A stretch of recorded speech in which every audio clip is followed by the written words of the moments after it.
Everyone, good morning, welcome back to my channel. আশা করি তোমরা সবাই খুব ভালো আছো, আমিও ভালো আছি। আমার নতুন একটা এনার্জেটিক ব্লগে তোমাদের সকলকে স্বাগত জানাই। এখন সকাল 6:30 মতো বাজে। আজকে আর্লি মর্নিং থেকে ভিডিওটা স্টার্ট করলাম। আজ প্রায় 4:45 নাগাদ ঘুম থেকে উঠে পড়েছি। বাসি কাজকর্ম সেরে স্নান পুজোটা হয়ে গেছে। এই ঘরে এসে একটু চুলটা ভালো করে আঁচড়ে নিয়ে স্কিন কেয়ারটা করে নিচ্ছি। এই গরমের দিনে যতটা সকাল সকাল সংসারের কাজগুলো শুরু করা যায় ততটাই কিন্তু আমাদের জন্য ভালো।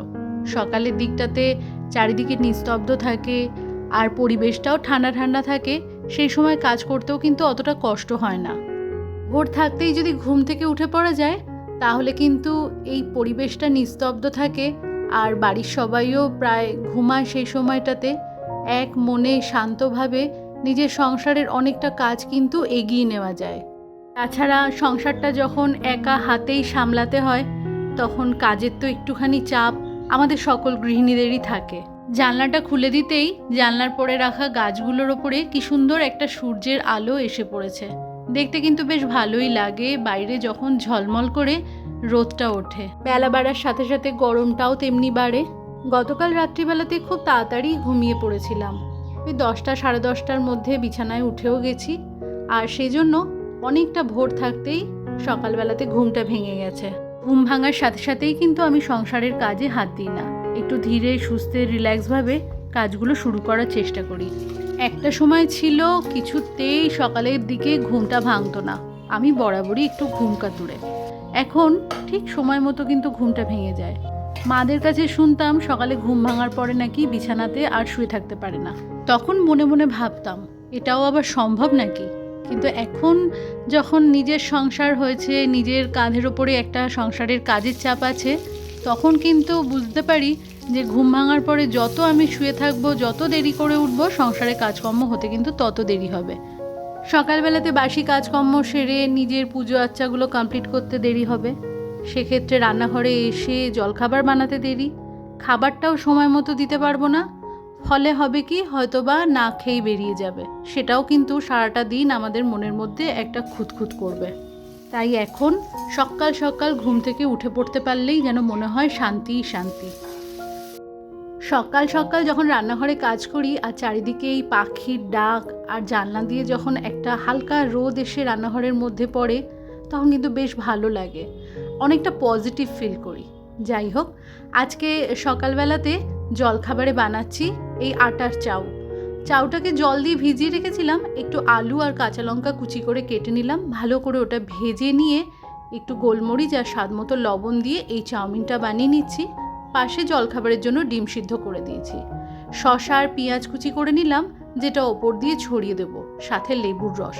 খুব একটা স্পাইসিভাবে বানাইনি, সকালবেলাতে একটু হালকা পাতলা করেই জলখাবারটা বানালাম। স্টেপ বাই স্টেপ কাজ করলে পরে সংসারে কাজকর্মতে কিন্তু অনেকটা সুবিধা হয়, এটা আমি নিজের অভিজ্ঞতা থেকেই বলছি। প্রতিদিন রান্নাঘরে এসে ভেজা ওয়াইপ দিয়ে আমি ওই রান্নাঘরটাকে মুছি, তারপরে ডিশওয়াশার থেকে বাসনপত্র খালি করি, তারপরে কিন্তু অন্যান্য কাজ করি। প্রতিদিন একই নিয়মে সংসারের কাজগুলো করি বলে কোনো কাজ কিন্তু স্কিপ করেও যাই না, সবটা কিন্তু নিয়মের গতিতে ঠিকঠাক মতো কমপ্লিট হয়ে যায়। রাতের বেলা যেহেতু কিচেনটাকে ক্লিন করে এঁঠো বাসনপত্র সমস্ত কিছু ডিশওয়াশারে ভরে ডিশওয়াশারটা চালিয়ে দিই, রান্নাঘরটা ভালো করে সলিউশনটা স্প্রে করে মুছে একদম পরিষ্কার পরিচ্ছন্ন করে রাখি বলে সকালবেলাতে জাস্ট ওই ভেজা ওয়াইপ দিয়ে একবার বুলিয়ে নিলে পরেই সবটা কিন্তু সুন্দরভাবে পরিষ্কার হয়ে যায়। সকালবেলাতে ঠিক সময় মতো তিনজনই জলখাবারটা সেরে নিয়ে যে যার কাজে আবার ব্যস্ত। আমি রান্নাবান্নাগুলো তাড়াতাড়ি শেষ করবো বলে আবার রান্নাঘরে চলে এসেছি। বাবু বেরিয়ে গেছে আর মাম্মাম জলখাবারটা খেয়ে নিয়ে রেডি হচ্ছে, ওই 9টা নাগাদ বেরোবে কলেজের জন্য। আজকে দুপুরে রান্না হবে সেই বাজার থেকে পুঁইশাক এনেছিল, সেই পুঁইশাকটা গতকাল রাত্রিবেলাতেই কেটে কুটে গুছিয়ে রেখেছি। সেই শাক চচ্চড়ি আর হবে চিকেন কষা। সবজি বলতে দিয়েছি কুমড়ো, পটল আর আলু, আর ওদিকে 5 ফোড়ন, শুকনো লঙ্কা, কাঁচা লঙ্কা ফোড়নে দিয়ে এই ডাঁটা দিয়ে সমস্ত সবজিগুলোকে আগে একটুখানি ভাজা ভাজা করে নিলাম। ঢাকা চাপা দিয়ে নাড়তে নাড়তে ভালো করে সবজিগুলো সিদ্ধ হয়ে যাওয়ার পরে শাকটা মিশিয়েছি। লাস্টে একটুখানি ওই সর্ষে বাটা দিয়ে নামিয়ে নিয়েছি। পুঁই শাক খেতে কিন্তু বেশ সুস্বাদু লাগে। তবে বাবু যে খুব একটা পছন্দ করে তেমনটা নয়, আমার খেতে ভালো লাগে বলে মাঝে মধ্যে পেলে পরে নিয়ে আসে। হিঙের বড়ি শেষের দিকে মিশিয়ে দিলাম, আর ওই পাশের দিকে আরেকটা কড়াইতে এবারে চিকেনটা বসিয়ে দেব। সংসারে সমস্ত কিছু কাজ গুছিয়ে এত কিছু কেটে বেছে রান্না করতে কিন্তু অনেকটা সময় লেগে যায়। আর এই তো দুটো কড়াইতে দুদিকে দুটো রান্না বসিয়ে দিয়েছি। আমি যেহেতু সবজিপত্র কাটার জন্য ছুরি আর চপিং বোর্ড ব্যবহার করি, সেই জন্য এই যে শাক পাতা যা সমস্ত সবজি দিয়েছি, বাটা মশলার জন্য যা কিছু লাগে সবটাই কাউন্টার টপের ওপরে দাঁড়িয়ে দাঁড়িয়ে রেখেই কাটি। এর ফলে দেখা যায় কি, যারা আমরা এরকম চপিং বোর্ড আর ছুরিও ব্যবহার করি, দেখা যায় কি দিনের বেশিরভাগ সময়টাই আমাদের দাঁড়িয়ে দাঁড়িয়ে রান্নাঘরে কাজ করতে করতে কেটে যায়। এর ফলে পরবর্তীতে কি হয়, নয় পায়ের তলায় ব্যথা, হাঁটু ব্যথা, কোমরে ব্যথাতে আমরা অনেকেই কিন্তু ভুগি। এখন আর বসে বসে কটা বাড়িতেই বা কাজ করা হয়। সবজিপত্র কাটাকাটি, বাসন মাজা, রান্না বান্না বেশিরভাগটাই সব আমরা দাঁড়িয়ে দাঁড়িয়েই করি। এতক্ষণ পর্যন্ত তোমরা যে সকল আমার নতুন বন্ধু আমার এই ব্লগটি দেখছো, আমার এই ব্লগের কোথাও যদি তোমাদের কোনো কিছু ভালো লেগে থাকে তাহলে চ্যানেলটি সাবস্ক্রাইব করে তোমরা আমার পাশে থাকতে পারো। আর তোমরা যারা অলরেডি এই কাজটি করে ফেলেছো তোমাদের সকলকে জানাই অসংখ্য ধন্যবাদ।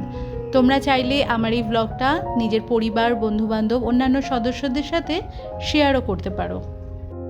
সমস্ত রান্নাবান্না কমপ্লিট করে নিয়ে কাউন্টার টপ, গ্যাসের ওভেন সবটা মুছে পরিষ্কার করে নিয়ে সিঙ্কটাও মেজে ঘষে নিলাম। এই জানলার ওপরটা ভালো করে মুছে নিয়ে গাছগুলো আবার সেই জানলাতে তুলে দিলাম। এবারে রান্নাঘরটা ঝাড় দিয়ে মুছে নিতে পারলেই এবেলার মতো রান্নাঘরের কাজকর্ম আমার শেষ। সেই ভোর থেকে বলতে গেলে ওই আর্লি মর্নিং থেকে সংসারের কাজকর্ম সবটা শুরু করেছি। এখন প্রায় ওই সকাল 9:45 কি 10টা মতো বাজে। এরই মাঝে কত যে কাজকর্ম করেছি তার কিন্তু কোনো হিসেব নেই। প্রতিটা কাজ যদি এই 5-10 সেকেন্ডের মতো ভিডিও না নিয়ে যদি পুরোটা ভিডিও করা যেত, তাহলে হিসেব করা যেত কতগুলো ঘন্টা, কতটা সময় আমরা গৃহিণীরা এই সংসারের জন্য পরিশ্রম করি। বাইরের কেউ কিন্তু কখনোই বোঝেনি বা বুঝবে না যে একজন গৃহিণী সংসারটাকে সুন্দরভাবে সাজিয়ে গুছিয়ে রাখতে, পরিবারের সকল মানুষদের ভালো রাখার জন্য এই সংসারের পিছনে কতটা অক্লান্ত পরিশ্রম করে। কারণ আমরা যেটুকুনি দেখাতে চাই বাইরের লোক কিন্তু সেটুকুনিই দেখে।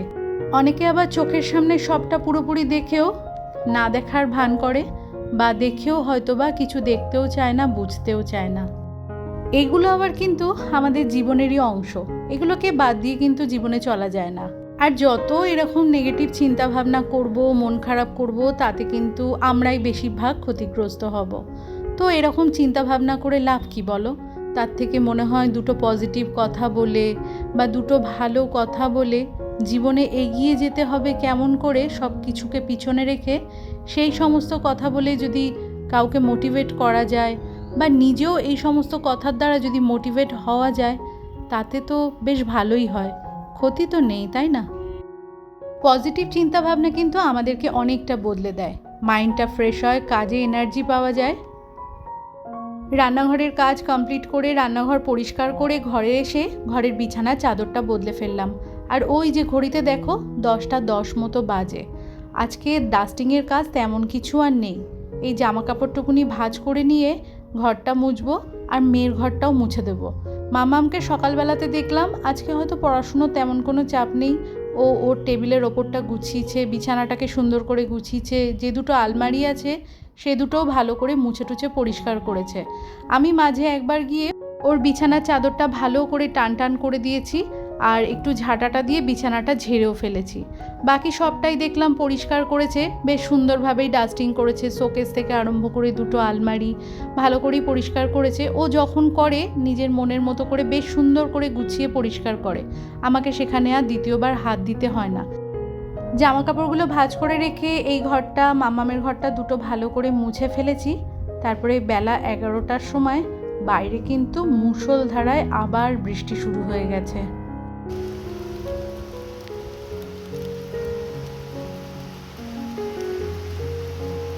বৃষ্টির জন্য ঘরের জানলা টালনাগুলো বন্ধই করে দিয়েছি।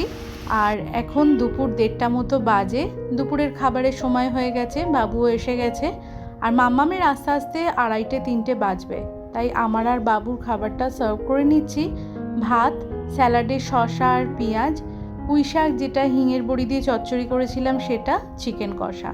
আজকের ব্লগটা এইটুকুনি রইল। তোমরা ভালো থেকো, সুস্থ থেকো, দেখা হচ্ছে নেক্সট ব্লগে। ততক্ষণের জন্য টাটা।